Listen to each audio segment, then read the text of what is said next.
Victory at all costs. Fear is vanishing. Jamais une gagnant sévère. Y muchas madres en Cuba esperando todavía.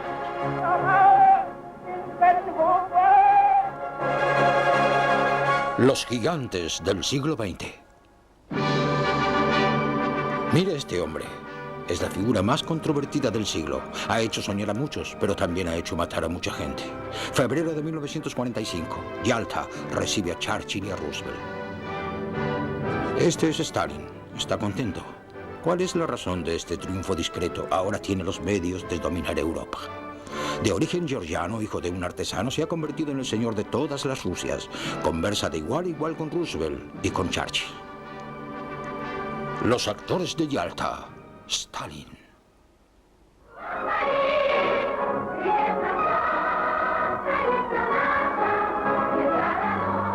Mire este niño. Juega a ser el jefe de la banda. Se llama José Shugashvili. ¿Quién podía prever que sería un día el gran Stalin, adulado como un dios en vida? José nació en 1879 en Georgia, al sur del Imperio zarista, en esta humilde casa en Gori. Este es Vissarion, su padre, zapatero alcohólico y violento. Catalina, su madre, lo llamaba Soso y lo protegió de los golpes de su padre. Ella habría tenido una relación con Ignatashvili. José se le parece mucho.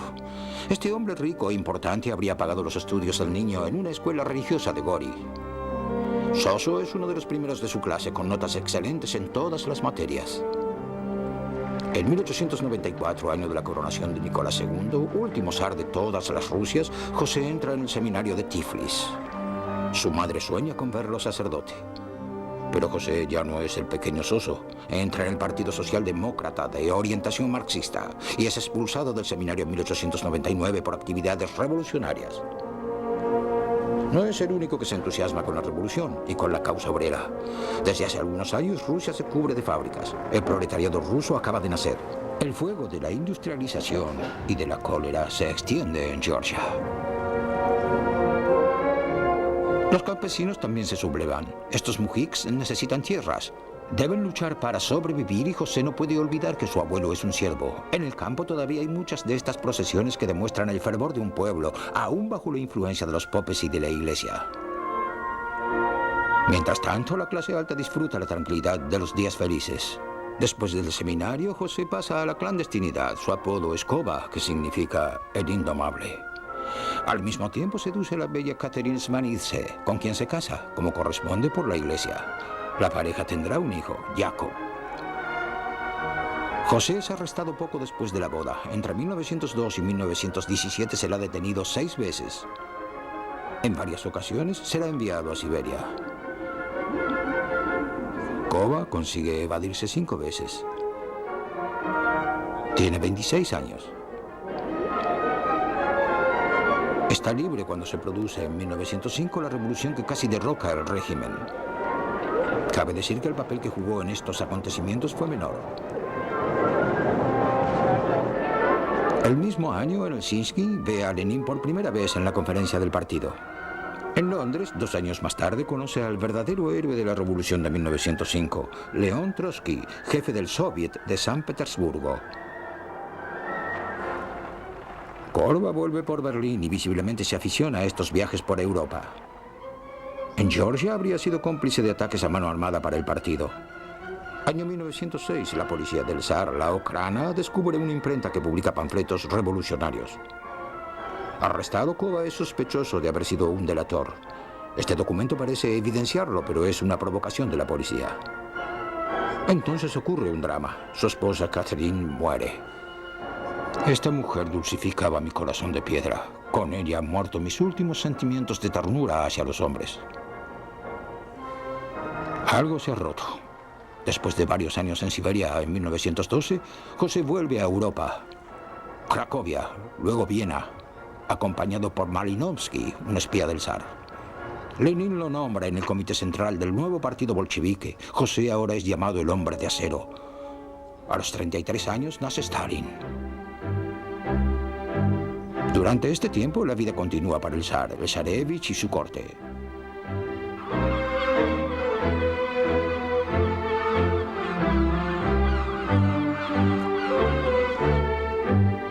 Mientras la familia imperial se inicia en el tenis, la situación internacional se degrada.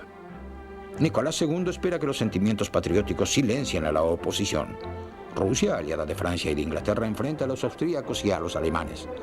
San Petersburgo se convierte en Petrogrado. 1914 estalla la guerra. El país es movilizado.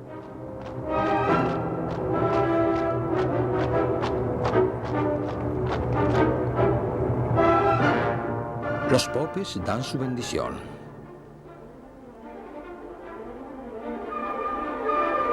Las primeras victorias alimentan el patriotismo. Pero muy pronto, en 1915, en el 16 y en el 17, la penuria se instala. Las noticias del frente son malas. Stalin, deportado una vez más, escapa del servicio militar. Tiene el brazo izquierdo muy corto.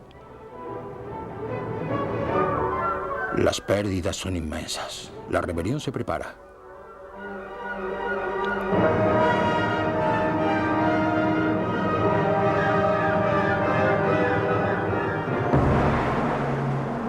Febrero de 1917, la revolución. Nicolás II abdica. Bajo la dirección del príncipe Bov, se forma un gobierno provisorio compuesto por liberales, entre los cuales se encuentra Kerensky. Kerensky también es el vicepresidente de un segundo poder, el Consejo de Obreros o el Soviet de Petrogrado. El nuevo gobierno quiere continuar la guerra. Durante ese tiempo, los vientos de libertad se extienden hasta Siberia. Numerosos deportados vuelven. Entre ellos Stalin, que llega a Petrogrado en marzo de 1917, al mismo tiempo que su compañero de prisión, Kamenev. Son los dos primeros líderes bolcheviques que llegan a la capital. Predican un punto de vista moderado, cercano al de los mencheviques. Aceptan la guerra y confirman su posición en el Pravda. Otro de los exiliados vuelve, Zinoviev. Mayo de 1917, Trotsky, el talentoso orador que sigue siendo tan popular como en la Revolución de 1905, agita a las masas. Lenin, que ha llegado a Suiza en el mes de abril, da el tono y refuta las primeras iniciativas de Stalin y Kamenev. La guerra debe ser rechazada. Stalin, completamente desbordado por estos intelectuales apasionados, se alinea con Lenin. Este filme de propaganda staliniana de los años 30 le otorga un papel prominente. Esperar las decisiones del Congreso o de la Asamblea Constituyente, siempre esperar. El camarada Stalin tiene toda la razón cuando dice que no podemos esperar. Todo se precipita. La izquierda, liderada por los bolcheviques, intenta en julio una insurrección que fracasa. La derecha, conducida por el general Kornilov y los cosacos, marcha contra Petrogrado. Otro fracaso. El centro que gobierna y Kerensky, su nuevo jefe, parecen ser los vencedores, gracias a los bolcheviques que han salido de prisión. Hagamos la revolución.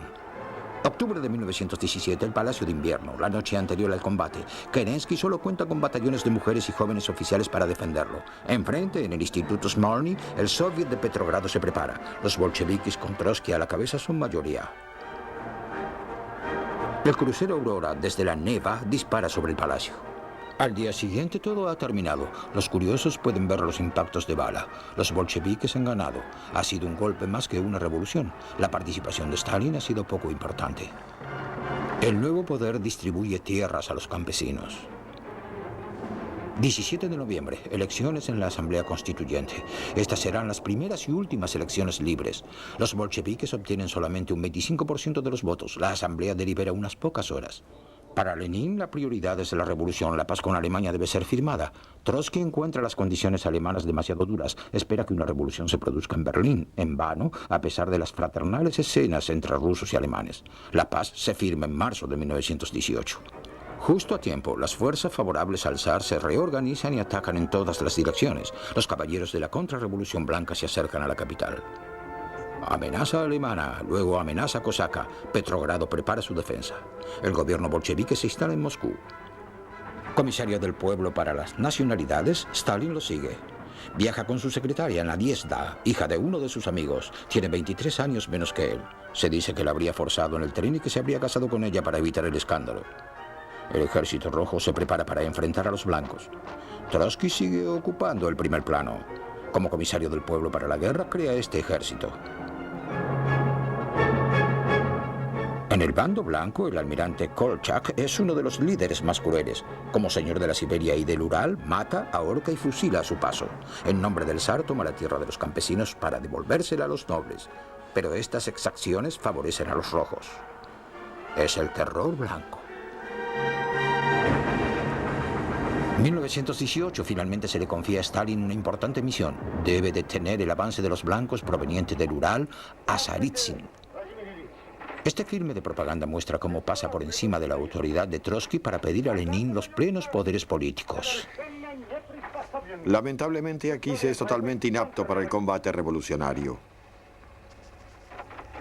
Consecuentemente, tomo una serie de medidas que aplicaré a pesar de las dificultades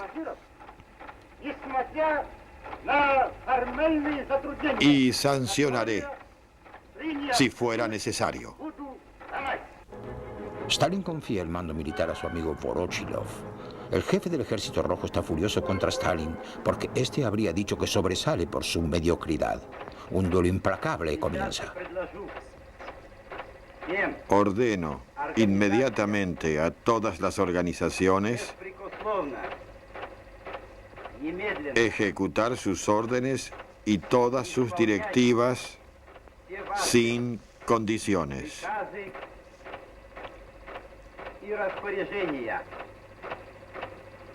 Firmado, Lenin. Finalmente, según este filme de ficción, Lenin parece darle la razón. Triunfante le da su nombre a la ciudad que libera, Stalingrado.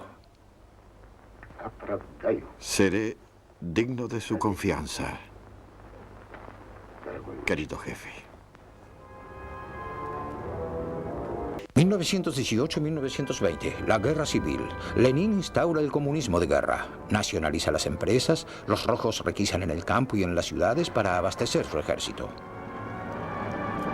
El terror rojo responde al terror blanco. La rama política de la policía, la Cheka, arresta en masa a los adversarios. La Cheka de Dzerzhinsky necesita colaboradores y enrola niños, huérfanos. Estos jóvenes serán los futuros dirigentes del régimen. 1919, la guerra civil se reaviva. Desde que terminó la guerra mundial, los franceses y los ingleses ayudan a los blancos contra los bolcheviques. Delante de Kamenev, Trotsky afirma que una internacional debe poner en marcha una revolución mundial. Lenin también sabe cómo movilizar los espíritus contra los blancos y la intervención militar extranjera. Camaradas soldados de la Armada Roja, los capitalistas de Inglaterra, de América y de Francia apoyan la guerra contra Rusia. Suministran fondos y municiones a los terratenientes rusos que envían tropas de Siberia y del norte de Cáucaso a combatir el poder de los soviets. Quieren devolver el poder al zar, a los terratenientes, a los capitalistas. Petrogrado está una vez más en peligro. Los bolcheviques movilizan la marina. Stalin, enviado a la vieja capital para controlar la situación, no duda en ejecutar a 67 oficiales en desacuerdo con él. Una vez más en esta ficción, la futura propaganda stalinista tenderá a glorificar el papel que ha jugado militarmente. Las circunstancias cambiaron. Ahora la flota inglesa tratará de ayudar a nuestros enemigos. No debemos perder ni un instante mientras la flota inglesa no logre abrir una brecha. Después de 2 años de guerra civil, las últimas batallas tienen lugar. En todos los frentes el ejército ruso vence, contraataca y hace huir a los blancos. Duros combates, heroicos ataques conducen a la victoria bolchevique. Imprevistamente, el general Tukhachevsky, el nuevo héroe del ejército rojo, debe enfrentar a Pilsudski, el polaco que lanza sus tropas contra los bolcheviques. Tukhachevsky rechaza la invasión y se encuentra a las puertas de Varsovia. El ruso es vencido por un error de Stalin, que se niega a enviarle refuerzos en el momento crucial. Por esta derrota se pierden territorios. A pesar de todo, el ejército rojo ha salvado la revolución. Trotsky tiene razones de sentirse orgulloso cuando distribuye estos modestos botines de guerra entre sus soldados. Los bolcheviques han ganado, pero el precio ha sido muy alto. El país está en ruinas. La guerra mundial y luego la guerra civil han provocado 8 millones de muertos. Los campesinos esconden sus cosechas para evitar las requisiciones. Comienza la escasez, luego el hambre, y a esto le sigue una epidemia de tifus que agrega al negro balance 5 millones más de víctimas. Es hora de cambiar de rumbo.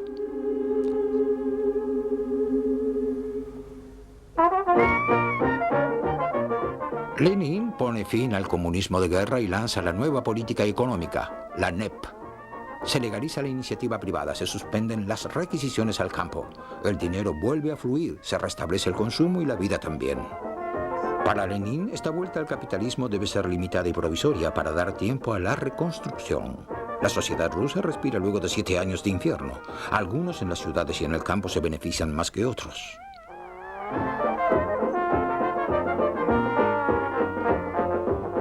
Los americanos aportan ayuda humanitaria. Stalin controla la organización. Aprovecha para arrestar a los mencheviques que colaboran en estos comités de asistencia. La situación mejora. Gracias a la distribución de alimentos y a los productos agrícolas que aparecen en el mercado, termina la escasez y los niños tienen que comer. Es un comunismo moderado, con electricidad. Es un momento crucial para Stalin. Utiliza a su esposa Nadezhda, que trabaja con Lidia Fotieva, secretaria de Lenin, para enterarse de todos los detalles y gestos del líder de la revolución y ganarse su confianza. Lenin envía a Stalin a descansar para que se restablezca de una operación de apendicitis. Abril de 1922, Stalin tiene 43 años y se hace nombrar Gensek, secretario general del partido. No despierta la desconfianza de los viejos bolcheviques. Sigue como comisario del pueblo y realiza varios viajes al Cáucaso, a Bakú. También a Georgia, su país natal, donde su amigo Orjonikidze ha echado a los mencheviques del poder. Verano de 1922, Stalin y Lenin discuten por estas repúblicas del Cáucaso. Stalin quiere integrarlas a la fuerza en la nueva Federación Soviética. Lenin está enfermo, debe pensar en su sucesión. No tiene ya confianza en Stalin, entonces, ¿quién? ¿Trotsky? El más capaz, sin duda, pero demasiada confianza en sí mismo. Entonces, Bukharin, el favorito del partido, demasiado joven, demasiado teórico. Lenin sobrevive a un derrame cerebral, pero debe descansar. Su esposa, Krupskaya, vela por él. Ella detesta a Stalin y sabe que Lenin quiere destituirlo. Lenin lo ha escrito en una carta que ella conserva. Marzo de 1923, un ataque de Khasynabla a Lenin. En abril, Stalin se impone en el 12º Congreso del partido. Ubica a sus amigos Molotov, Vorochilov y Kaganovich en los puestos claves.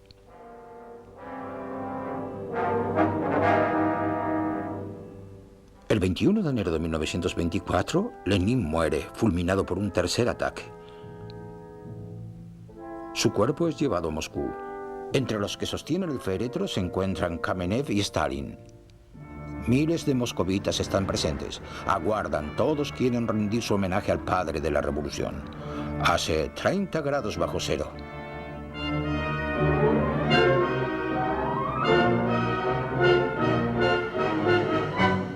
A Lenin no le gusta la pompa. Krupskaya está furiosa. ¿Quién es el gran organizador de esta ceremonia? Stalin. Trotsky es el gran ausente. Está realizando una gira de inspección en el ejército. Ausencia fatal. El poder se encuentra en manos de la troika formado por Stalin, Kamenev y Zinoviev. Estos talentosos intelectuales prefieren una alianza con Stalin que con el brillante Trotsky. 1924. En el funeral de Dzerzhinsky están todos. Stalin, por supuesto, pero también Trotsky, quien ha sido capaz de convencer a Kamenev y a Zinoviev de sus ideas. Exportar la revolución al mundo. Terminar con la nueva política económica, construir el socialismo e industrializar el país a paso forzado. Bukharin representa el ala derecha del partido. Stalin se apoya en él. Se necesita prudencia. Continúa la NEP. Se construye el socialismo en un solo país. Occidente está fuerte. 28 de febrero, Stalin hace arrestar a Trotsky, lo envía a Asia Central, a Alma-Ata, antes de expulsarlo de Rusia al año siguiente. El momento decisivo tuvo lugar un poco antes, en diciembre de 1927, durante el 15º Congreso del Partido Comunista de la Unión Soviética. Stalin consigue excluir a Trotsky del partido. Su victoria es total. Rodeado de sus fieles, sobre los cuales él posee autoridad absoluta, a los 48 años es el líder del Kremlin.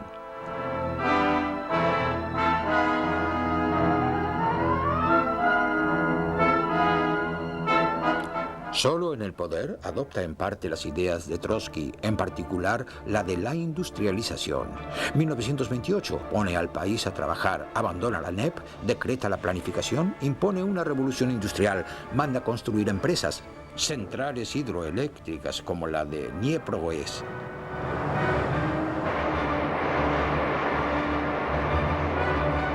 Prudente, Stalin quiere el socialismo en un solo país. La Unión Soviética debe ser autosuficiente. El producto rey, el acero. Los filmes de propaganda lo entronizan. Una era pionera comienza con la colectivización de las tierras y la creación de cooperativas de producción, los kolhos. En un primer momento esta política está basada en el principio del voluntariado. Nuevamente la propaganda describe el paraíso de los kolhos.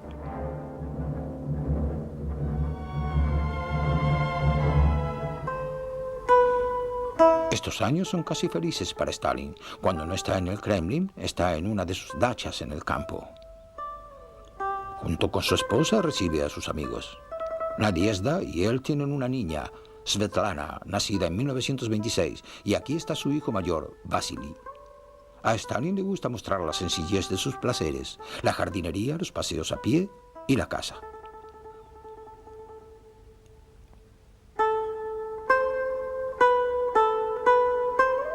Pero la felicidad no es para todos.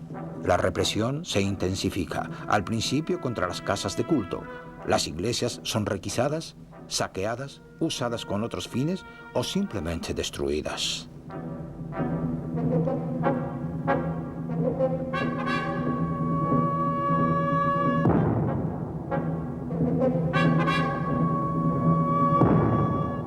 Sobre todo, Stalin toma la decisión más dramática de todas. Despreciando las advertencias de Bukharin, hace obligatoria la colectivización de las tierras. A partir de ese momento, los campesinos esconden los animales y las cosechas.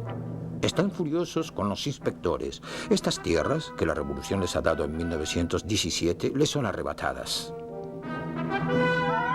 El campo se subleva, las detenciones se multiplican. El régimen echa la culpa a los kulaks y habla de deskulakización, como si los campesinos ricos fueran los únicos en protestar. Lo cierto es que la represión alcanza a millones de habitantes rurales. La esposa de Stalin, Nadiezhda, militante y admiradora de Lenin, no soporta más esta traición a la revolución. En noviembre de 1932 se suicida. Stalin se queda solo con sus hijos, Vasily, Yakov, Svetlana. Luego de la muerte de Nadiezhda, ningún principio moral pone freno a Stalin. El implacable Beria es uno de sus íntimos amigos.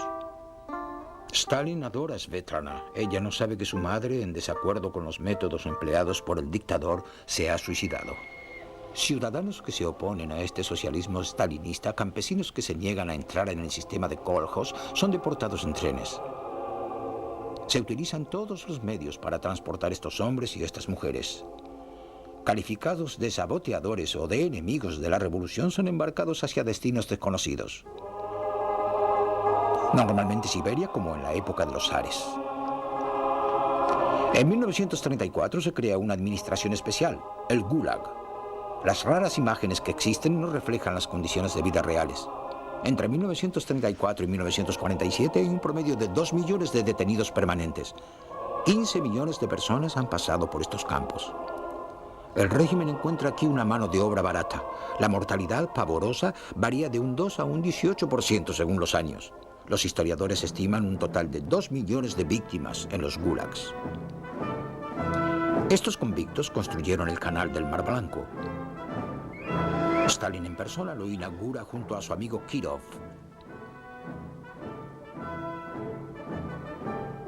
Kirov es precisamente el hombre que asciende, el responsable del partido en Leningrado, el nuevo nombre para Petrogrado.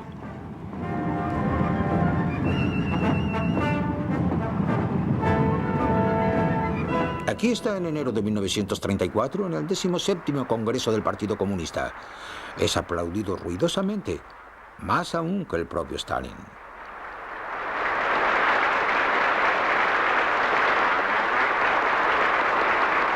¿Percibe él un rival en su amigo? Sonríe con inquietud. No aplaude inmediatamente. Toma unas notas, finalmente aplaude. Pero nunca sabremos qué escribió. 8 meses más tarde, Kirov es asesinado en circunstancias misteriosas. Stalin a la cabeza lleva el féretro. ¿Estuvo detrás de este crimen?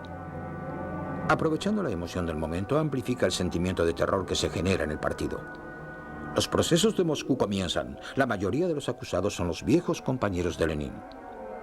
La primera ola, en 1936, golpea a Kamenev, condenado a muerte, y también a Zinoviev, ejecutado.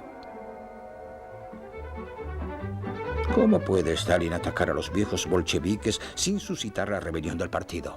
Es que el partido cambió, Stalin lo acostumbró a su imagen. Los dirigentes son hombres del pueblo, como él. Hay que terminar con los intelectuales que estorban. Aquí está la nueva élite, popular, despreocupada, agradecida con el fundador de la Unión Soviética Socialista. No son muy ricos, pero tienen ciertos privilegios, vacaciones organizadas en el Mar Negro. Esta dócil nomenclatura hace funcionar la maquinaria stalinista. 1937, Stalin recomienza las purgas y las justifica en el Teatro del Bolshoi, delante de los nuevos dirigentes del partido. Sean tan resueltos en el combate contra los enemigos del pueblo como lo fue Lenin.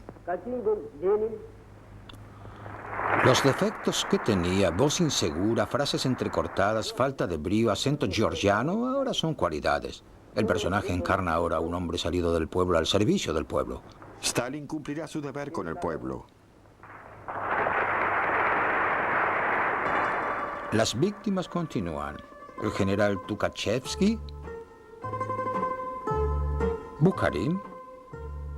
Se toma la revancha, recupera la parte de Ucrania conquistada por los polacos en 1920, con la ciudad de Lwów incluida. 1939-1940, la Unión Soviética ocupa los 3 estados bálticos y la Karelia en Finlandia. 1940, un 1 de mayo extraño. Oficiales y soldados de la Wehrmacht deambulan por la Plaza Roja. El pacto germano-soviético sigue vigente. La Segunda Guerra Mundial imperialista está dirigida por los capitalistas para dominar el mundo. El desfile pretende ser la demostración de la fuerza militar soviética. Durante este tiempo, los nazis preparan la invasión de Francia. Un año más tarde, el 22 de junio de 1941, Alemania ataca a la Unión Soviética. La Luftwaffe destruye la aviación soviética en tierra. La invasión comienza, las tropas rusas son derrotadas. Stalin se deprime. La Unión Soviética, la revolución y su poder tambalean. Necesitará 10 días para pensarlo. El 3 de julio, su discurso es transmitido por radio a todo el país. Se dirige a los soviéticos llamándolos hermanos y hermanas. Lanza la gran guerra patriótica. Los moscovitas se movilizan para defender la capital. Me dirijo a ustedes, mis amigos.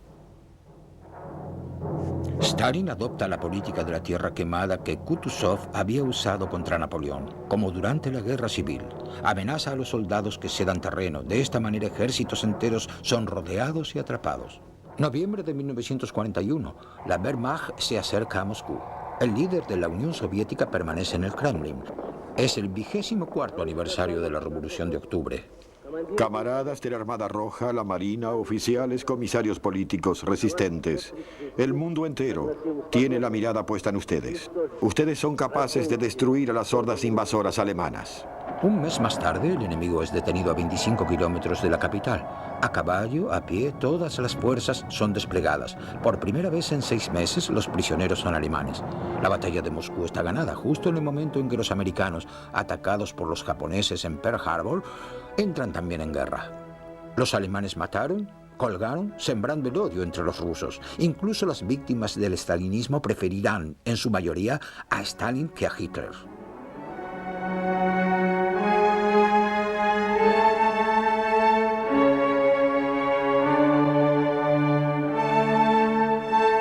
En la primavera, los alemanes renuevan su ofensiva, se dirigen hacia el sur, se apoderan del Cáucaso, arremeten hacia el Volga y penetran en Stalingrado en junio de 1942.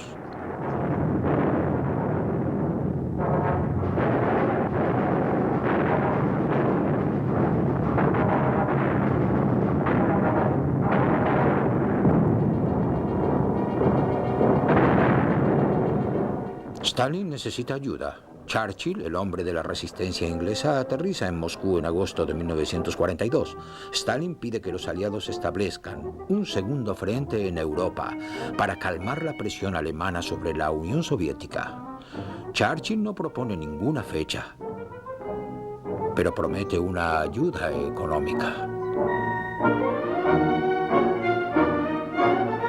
Una ayuda esencial. 10.000 tanques son enviados por diferentes rutas, incluyendo Irán. Aún mejor, 700.000 camiones permitieron la movilización del Ejército Rojo. 20.000 aviones, la mayoría americanos, también son enviados.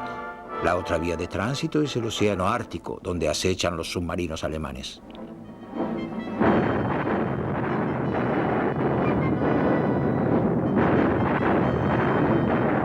En la Unión Soviética, la industria de guerra se organiza. Produce 100.000 tanques, incluyendo los famosos T-34. Se construyen 120.000 aviones. Un hecho poco conocido. Se realizan investigaciones para perfeccionar este avión a reacción. Se transfieren 1.000 fábricas a los Urales y a Siberia. Los resultados en el campo de batalla no son inmediatos. Leningrado está sitiada. La ciudad sufre atrozmente. La población carece de todo y muere de frío o de agotamiento en las calles.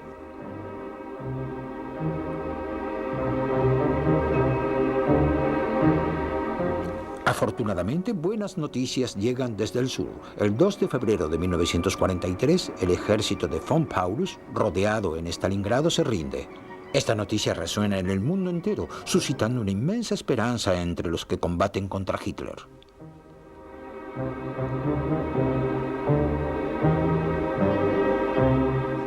Desde su cuartel general del Kremlin, Stalin conduce todos los frentes de la guerra. Para consolidar la unidad nacional, da libertades a los campesinos, reduce el número de detenidos en los gulags, se alía con la Iglesia. 1943, el mariscal Stalin consulta más a menudo a sus generales. Una sola vez se presenta en el frente. Chekhov, su hijo, es hecho prisionero por los nazis. Quieren canjearlo por oficiales alemanes. Stalin no hará una excepción por él. Lo dejará morir en un campo. Vasily, enrolado en la aviación, se distingue sobre todo por sus borracheras. Svetlana se enamora del escritor Kapler. Stalin lo detesta, sin duda porque es judío. Lo hace arrestar y luego deportar. Teherán, diciembre de 1943. 3 gigantes se reúnen por primera vez. Stalin recibe del león esta espada de honor. El mariscal está emocionado hasta las lágrimas. Los occidentales finalmente le anuncian el segundo frente en Normandía, primavera de 1944. En el plano político, Roosevelt concede que los países bálticos integren la Unión Soviética después de la guerra. Los poloneses cederán territorios a los rusos, pero recuperarán sus tierras hasta entonces en manos de los alemanes. Después de la batalla de Stalingrado, sobre todo luego de la de Kursk, inmensa batalla de carros, el rodillo soviético se pone en marcha hacia el oeste. Finalmente, Bielorrusia, Ucrania son liberadas. El ejército ruso entra en Polonia y se instala en Lublin, un gobierno prosoviético que compite con el gobierno polaco de Londres. En abril de 1943, los alemanes descubrían a más de 10.000 oficiales poloneses muertos de un balazo en la nuca. Los alemanes dicen que el crimen ha sido cometido por soviéticos a fines de 1940. Cuando el Ejército Rojo reconquista el lugar, afirma que la matanza fue llevada a cabo por nazis a fines de 1941. Actualmente sabemos que Stalin fue quien dio la orden. Verano del 44. Los rusos llegan a las puertas de Varsovia. Stalin no brinda ayuda a los insurrectos que pelean en nombre del gobierno polonés en Londres. Los nazis aplastan la insurrección. Así Stalin liquida a la élite polonesa antisoviética. Yalta, febrero de 1945. La guerra no ha terminado. Stalin, en posición de fuerza, quiere que la conferencia de los 3 se haga en su territorio. El Ejército Rojo es el más poderoso del mundo. Ocupa casi toda la Europa del Este. Está peleando a 50 kilómetros de Berlín. Los angloamericanos, que han desembarcado hace 8 meses en Bretaña, aún no han franqueado el Rin. Stalin negocia. El ambiente es muy cordial. Los 3 grandes no dividieron Europa contrariamente a una leyenda tenaz. Inclusive intentaron que no se dividiese en 2 bloques. Todos hacen concesiones. Stalin termina por adoptar el plan Roosevelt para crear la ONU y acepta entrar en guerra con Japón 3 meses después de la capitulación. Roosevelt y Churchill conceden un punto capital. Aceptan el gobierno polonés instalado por los rusos con algunos ministros del gobierno de Londres. Stalin acuerda una garantía. Habrá elecciones libres en Polonia, como en toda Europa. ¿Mantendrá él su promesa? Unas semanas más tarde, los cañones de Stalin escupen fuego. Comienza la última batalla en suelo europeo, la batalla de Berlín.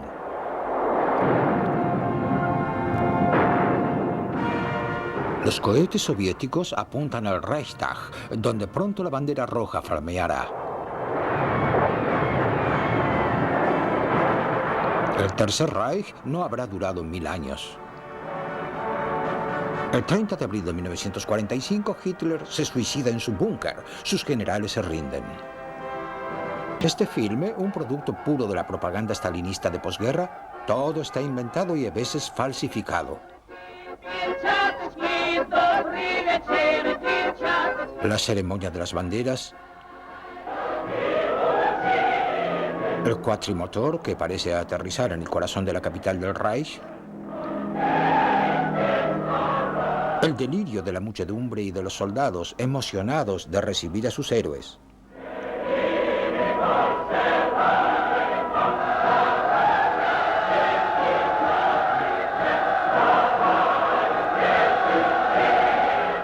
Y él, que nunca estuvo en Berlín cuando capitularon los nazis.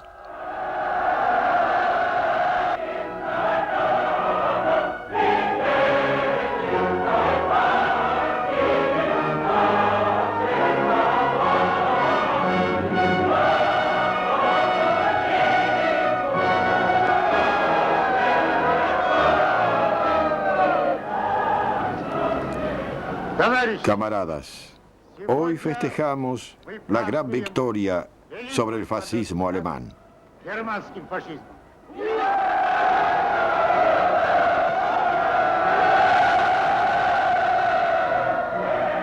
Esta victoria nos ha costado muy caro.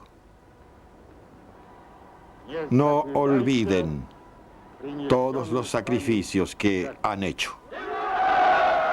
Potsdam, julio de 1945. Los tres grandes preparan el mundo de posguerra. El ambiente es menos cordial que en Yalta. Stalin no ha respetado el espíritu de lo acordado en esa ocasión. En Rumania y Bulgaria ha colocado gobiernos dóciles. Roosevelt ha muerto el 12 de abril y Truman, su sucesor, tiene un triunfo en la mano. La bomba atómica experimental acaba de explotar. La Unión Soviética ya no es la primera potencia militar. El equilibrio de fuerzas ha cambiado. Stalin tiene 66 años.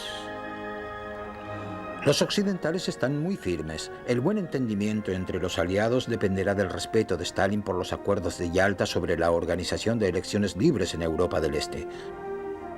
Truman hace concesiones. Acepta que la línea Oder-Neisse sirva provisoriamente de límite entre Polonia y Alemania y que la Unión Soviética, arruinada, se beneficie de la mitad de las reparaciones alemanas.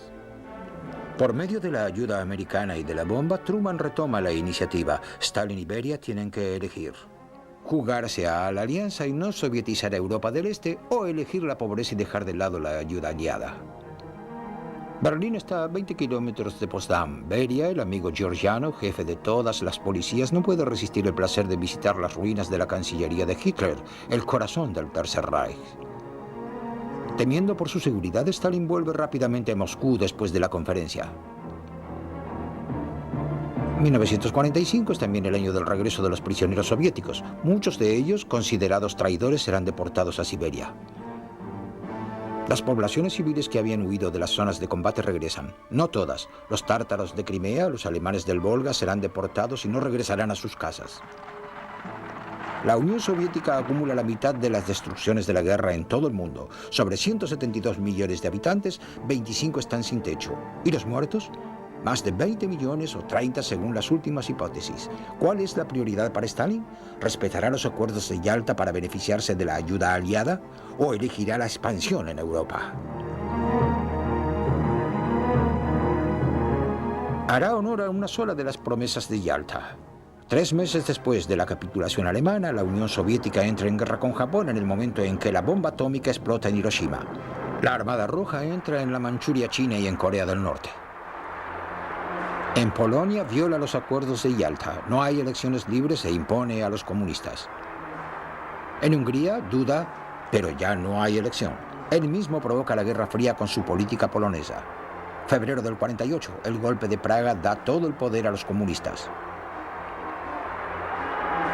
Tito, el yugoslavo, es el único en rechazar la tutela de Stalin. Finalmente, después de la crisis de Berlín en 1948-49, la zona de ocupación soviética al este se transforma en la República Democrática Alemana. Stalin quiere la bomba atómica. Sus espías hacen llegar información determinante de los Estados Unidos. Los Rosenberg, sin duda, han tenido un papel menor, pero son condenados a muerte. Es la Guerra Fría. En 1949 explota la primera bomba atómica soviética. La Unión Soviética se convierte en un imperio.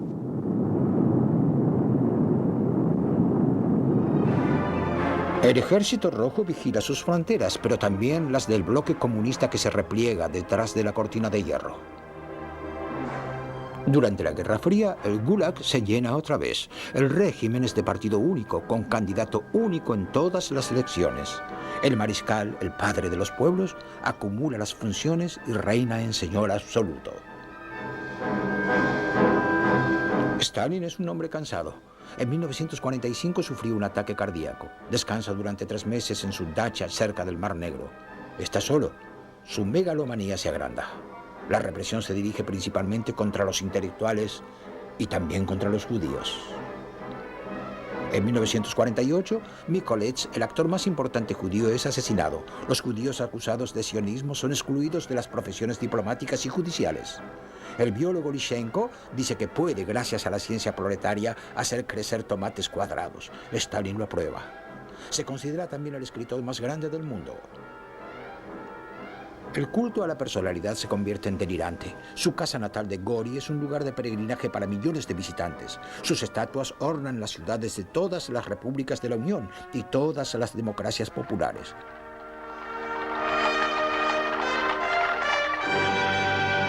Impone sus gustos en arquitectura. Y su imagen flota sobre las cimas del Cáucaso. Eliminando a aquellos que le hacen sombra, Stalin hace el vacío a su alrededor. El hombre envejece. Era una vejez de perros, escribe Solzhenitsyn. Una vejez sin amigos, una vejez sin afectos, una vejez sin deseos.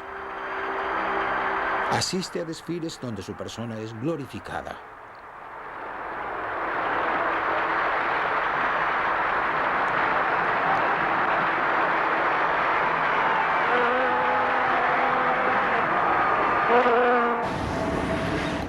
Con la victoria de Mao Zedong, el campo comunista se agrandó en 500 millones de chinos. Cuando él visita la patria del socialismo, en diciembre de 1949, es el 70 aniversario de Stalin.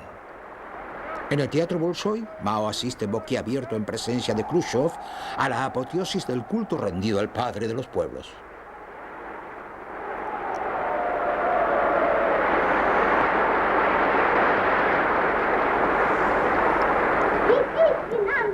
Usted es un ejemplo para cada uno de nosotros, ahora y siempre.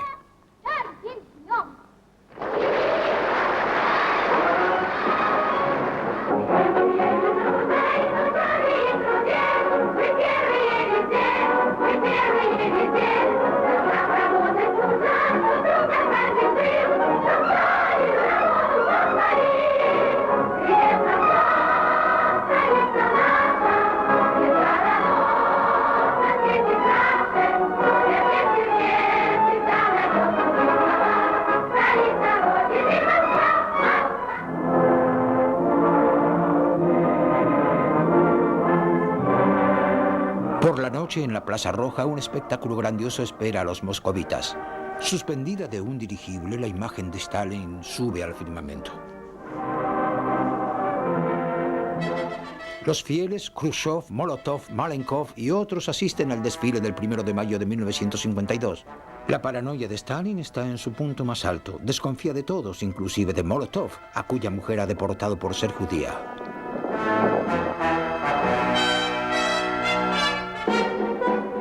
Inclusive Beria, su amigo, que lo irrita con su manía de llenar la administración de georgianos. Sin embargo, Beria sabe adularlo, pero su influencia declina. Todos son sospechosos, hasta los médicos del Kremlin, que los hace arrestar. Stalin ve muy poco a sus nietos y a su hija Svetlana. Qué largo es un día de desfile para un dictador que envejece. Sin dudas, la Unión Soviética se ha reconstruido. El crecimiento de la industria pesada y la de armamentos es rápido. Pero la economía de consumo está bloqueada. El nivel de vida progresa poco. La crisis de la vivienda y la escasez hacen difícil la vida de los soviéticos.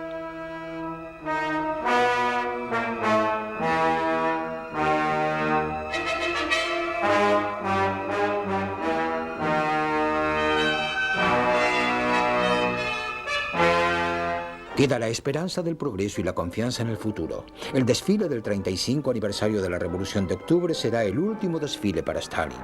Él los mira y hubiera dicho, ¿qué hubieran hecho sin mí, mis gatitos? Los soviéticos los saludan por última vez. Principios de 1953, el mito está en su cenit.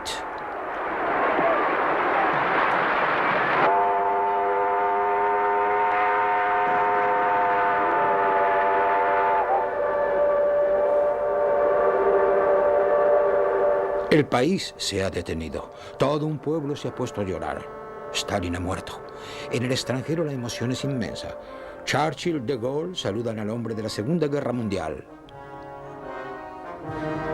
En su entierro la muchedumbre intenta acercarse y varios mueren asfixiados o pisoteados. Andrei Sakharov, el futuro disidente, está emocionado.